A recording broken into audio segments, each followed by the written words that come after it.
పెట్టి తిరిగి కాపు కులం ద్వారా లబ్ధి పొందాలని చూస్తున్నారని రాష్ట్ర కాపు జేఏసీ అధ్యక్షుడు వాసిరెడ్డి యేసుదాస్ పేర్కొన్నారు. వైఎస్ జగన్మోహన్ రెడ్డి కాపుల పట్ల చూపిస్తున్న కపట ప్రేమపై తీవ్ర స్థాయిలో ధ్వజమెత్తారు. కాపు కార్పొరేషన్ పేరుతో కాపు, ఒంటరి, బలిజ, తెల కులస్తులకు ఇస్తామన్న వందలాది కోట్లు కాగితాలకే పరిమితమైన తప్ప వాస్తవంగా ఎక్కడ కూడా ఎటువంటి ప్రయోజనాలు లేవన్నారు.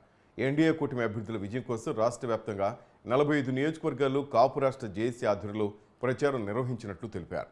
పెద్దాపురం నియోజకవర్గంలో ఎన్డీఏ కూటమి అభ్యర్థులు నిమ్మకాయల చినరాజప్ప, తంగెళ్ల ఉదయ్ శ్రీనివాస్ గెలుపు కోరుతూ ప్రచారం చేయడం జరుగుతుందని తెలిపారు. జేఏసీకి ముద్రగడ పద్మనాభంకు ఎటువంటి సంబంధం లేదని నాయకులు పేర్కొన్నారు.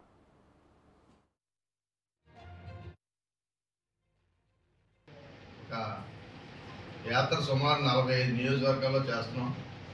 మరి ఈరోజు పెద్దాపురం నియోజకవర్గంలో పెద్దలు గౌరవనీయులైన నిమ్మకాయల చినరాజప్ప గారికి,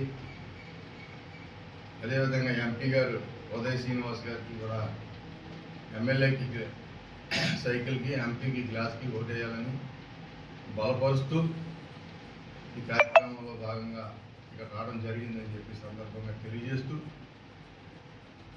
నిమ్మకాయల చినరాజప్ప గారు కాన్స్టిట్యున్సీలో పోటీ చేస్తూ ఉన్నారు. ఇది 3వసారి. వారి పైన దౌలు దొరబాబు గారు పోటీ చేస్తూ ఉన్నారు. వీరు వారిని బేరీ చేసుకుని ఈ కాన్స్టిట్యున్సీలో ప్రజలందరినీ కూడా ఓటాడటం జరుగుతూ ఉంది. చరిత్ర తెలుసుకొని పనిచేయాలి కూడా ఓటరు అని చెప్పి బలపరుస్తూ ఉన్నాం. ఇక్కడ గొత్తులోకి 2 సార్లు ఎమ్మెల్యేగా నెగ్గి ఈ రాష్ట్రంలో ఉప ముఖ్యమంత్రిగా, హోంమంత్రిగా పెద్దాపురం నియోజకవర్గాన్ని సుమారు ఎక్కడా లేనట్టుగా అన్ని గ్రామాల్లోని 2 మున్సిపాలిటీలోని పెద్ద ఎత్తున అభివృద్ధి చేసిన వ్యక్తి నిమ్మకాయల చినరాజప్ప గారు. అదేవిధంగా ఈ రాష్ట్రంలోనే చంద్రబాబు నాయుడు గారికి 2వ వ్యక్తిగా పనిచేసి ఎంతో 1983 నుంచి నేటి వరకు కూడా రాజప్ప గారితో ఒక చరిత్ర కలిగిన నాయకుడు. ఆ చరిత్రని ఎవరో చెరపలేరు అని చెప్పి సందర్భంగా తెలియ